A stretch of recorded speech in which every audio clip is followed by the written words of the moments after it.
Welkom terug bij de oude camperwereld. Mijn naam is Paul en vandaag zijn we weer terug bij de firma Rouleau. En vandaag gaan we een kijkje nemen in deze vierwiel aangedreven camper Grand Canyon S, die op basis van de Mercedes Sprinter 314 CDI staat. De wagen zoals die hier staat kost een slordige €110.500.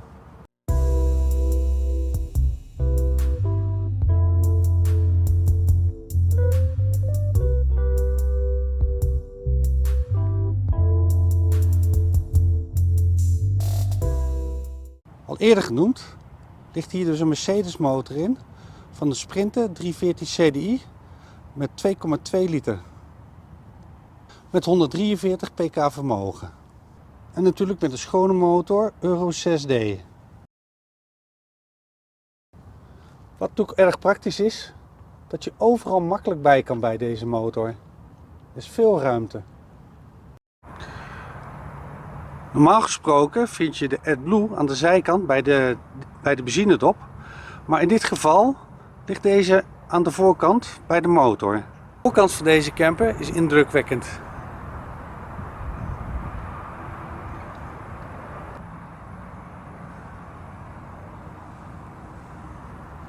En aangezien deze camper 4x4 is, kan je hier aardig mee offroaden ook. Daarvoor is hij uitgerust met een soort van offroad banden. De iets wat verhoogde vering zorgt voor een hogere stand van de wagen, waardoor de afstand van de vloer en de bodem wat hoger is dan normaal. Dit is het rooster van de verwarming. Hier komen de afvoergassen uit. En hiernaast hebben we nog een cassettetoilet.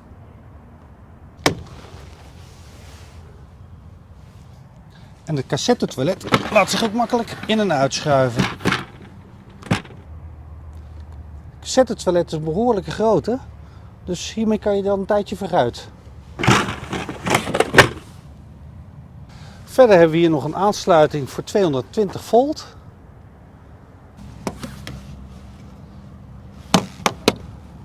Hier nog aan de zijkant raam, getint glas. En daardoor is het inkijken toch naar binnen heel erg moeilijk. En iets meer naar de voorkant hebben we hier nog een klein raam. En hier nog een raam bij het zitgedeelte. En voor het tanken van diesel moeten we dit klepje openmaken. En dan vinden we hier de dop om diesel bij te vullen. Achter hebben we twee grote deuren die allebei open kunnen met twee ramen, ook in getint glas. Daarnaast is dit model nog uitgerust met extra sloten op de buitenkant en een trekhaak. Onderaan de auto, aan beide zijden, vinden we nog twee grote ledlampen die zorgen voor een hoop licht aan de achterkant. Aan de andere kant van de camper kunnen we het vers water bijvullen en dat doen we hier. Dan hebben we aan deze kant nog een grote schuifdeur waar we de achterkant in kunnen lopen. En uitgerust ook weer met een extra slot en een elektrische trap.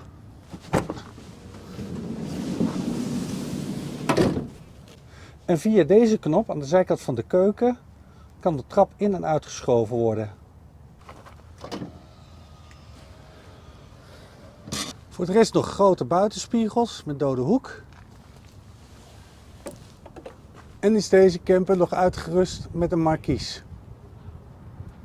De instap is gemakkelijk, want via dit trappetje komen we op nog een trappetje en dan uiteindelijk pas in de bus. Vind je dit soort video's nou interessant? Vergeet dan niet te abonneren. En een duimpje van u, dat waarderen we heel erg. Achter in de camperbus bevindt zich op de bodem een dikke houtplaat met aan de bovenkant een houtstructuur, waardoor het lijkt alsof dit dus allemaal houten planken zijn. Deze camper heeft een paar zeer grote deuren. En in deze deuren vinden we twee fatsoenlijke opbergvakken. Daarnaast vinden we in de deur twee knoppen om de deuren te sluiten en open te doen. En bovenop kunnen we de beide ramen bedienen en ook de spiegels. cabine biedt veel ruimte en is erg mooi afgewerkt.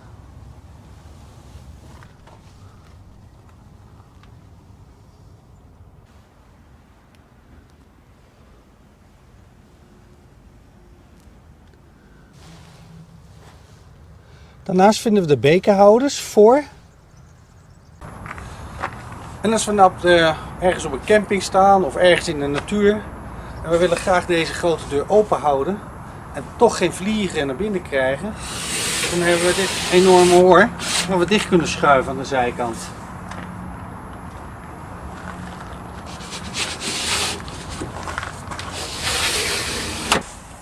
Boven het woongedeelte bevindt zich nog een ruim dakraam, wat zich heel makkelijk laat openen en is ook weer uitgerust met een verduisteringsgordijn en een hoorn. Het laat zich ook trouwens heel makkelijk weer sluiten. Boven de cabine vinden we ook nog 2 ruime opbergvakken en zijn er nog 2 kastjes boven het zitgedeelte. Best wel ruim. Eén is volledig groot en de andere heeft nog een plankje erin zitten. En via een druksysteem kunnen we het kastje weer afsluiten. In het woongedeelte hebben we hier een krappe 2-zitsbank, maar dat geeft niet, want we kunnen uiteraard de voorstoelen gewoon omdraaien. En dat zijn ruime stoelen. En hebben we hier een best ruim tafeltje. Naast het tafeltje hebben we dan ook nog een 220 stopcontact en een 12 volt aansluiting. Wat mij wel opvalt in deze camper is de hoeveelheid licht die we hebben. Ondanks deze grote schuifdeur die natuurlijk open kan, hebben we heel veel ramen in deze camper zitten. Hier ook naast het zitgedeelte bevindt zich een raam. En het raam is volledig uitgerust en laat zich ook makkelijk openen en sluiten. En er is nog een handigheidje aan dit raam. Als je 's nachts bijvoorbeeld frisse lucht wil, kan je hem hier op het tussenstandje zetten. Daarmee is toch de raam beveiligd, dicht. En hier bevindt zich een kleine sleuf open. En als we dan vervolgens het roer dicht doen, komen er geen insecten naar binnen en hebben we toch nog wat frisse lucht in de nacht. En bij de schuifdeur bevindt zich ook het keukenblok. En voordat er gekookt gaat worden, kan je deze ruimte natuurlijk gebruiken als werkruimte. Onder deze glasplaat bevinden zich 2 gaspitjes. En deze 2 gaspitjes worden elektrisch ontstoken. En onder de andere klep vinden we nog een spoelbakje. Het kraantje kan bewegen. En via deze knop kunnen we warm of koud water nemen. Voor de rest in de keuken vinden we nog 3 grote lades. Onder dit klepje, daar vinden we nog 2 gaskraantjes. Eentje is niet aangesloten en die andere is voor het kooktoestel. En hiermee kunnen we dus het gas afsluiten. De laden gaan dicht via soft closing. En om nu extra werkblad te krijgen in de keuken, want het blijft een klein keukentje, is er een handigheidje. En dat is dit blad. Dit blad kunnen we namelijk hier aan de zijkant insteken. En daardoor hebben we dus een extra stuk werkruimte gekregen. Maximaal kan hier 5 kilo op geplaatst worden. Ook heel eenvoudig weer eruit te halen. Wat natuurlijk bijzonder is, is dat in deze camperbus een douche en een toilet zit. Laten we eens even kijken hoe dat eruit ziet. Deze knop kunnen we de verlichting aandoen. Dan hebben we hier een knop, als we daarop drukken, komt daar de wasbak uitzetten. En de douchekop zit hier in deze kraan verwerkt. Daarnaast hebben we hier nog een klein zijraampje. En dan hebben we hier nog een dakraam. De cassettetoilet. En via deze trekken we door. En daarnaast zien we hier een aantal controlelampjes om te zien hoe vol de cassettetoilet is.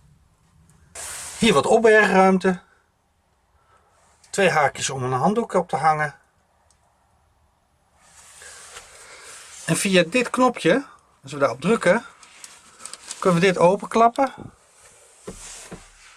En bevindt zich hier het douchegordijn. Dan hebben we natte handdoeken. Klappen we dit naar beneden en dan kunnen we hier de handdoek overheen hangen. In deze buscamper bevindt zich ook nog een 90 liter de Ford koelkast met een vriesvak erin.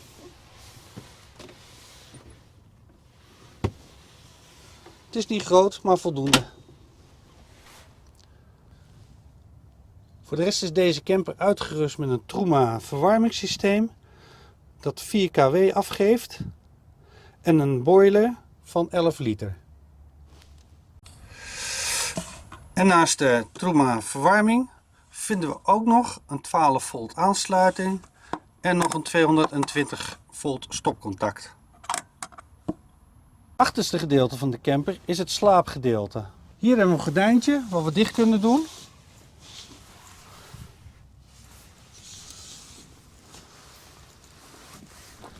En via hier dit koordje kunnen we dus het bed laten zakken.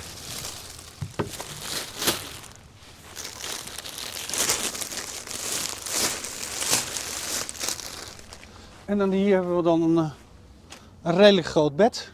En dit bed is 1,95 bij 1,35. Aan de zijkant bevindt zich nog een raampje, uiteraard ook weer met hoor- en verduisteringsgordijn. Aan de achterkant in de camperbus bevinden zich 2 speakers bovenin. En in de ramen in de achterdeuren bevinden zich nog een verduisteringsgordijn en een hoor. Een ander handigheidje is dat de stoeltjes hier en de tafel in een gordel zit. En tijdens de offroaden blijven die dus goed op hun plaats staan. Verder in het slaapgedeelte hebben we nog een knop waarmee we de verlichting aanzetten in de camper en 2 USB-poorten. En hieronder zou je denken dat dit allemaal kastjes zijn waar je nog kleren kan opbergen, maar dat is niet waar. Eén kastje, dat kunnen we inderdaad gebruiken om eventueel kledingstukken op te bergen. En in het volgende kastje bevindt zich een accu en de groepenkast 220 volt.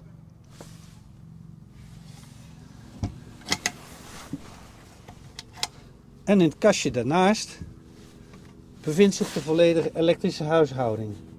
Nog een extra accu, een 1000 watt omvormer en een zekeringenkast.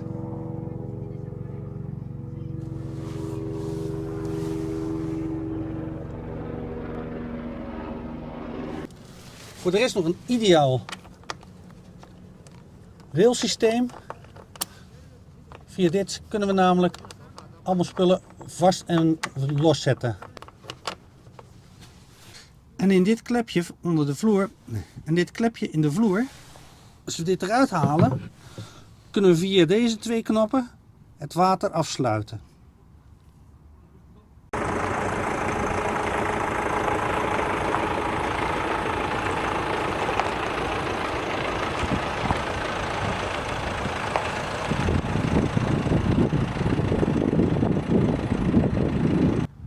Ik hoop dat jullie genoten hebben van deze video. Volgende week staat er weer een nieuwe video klaar voor jullie. Hartstikke bedankt voor het kijken.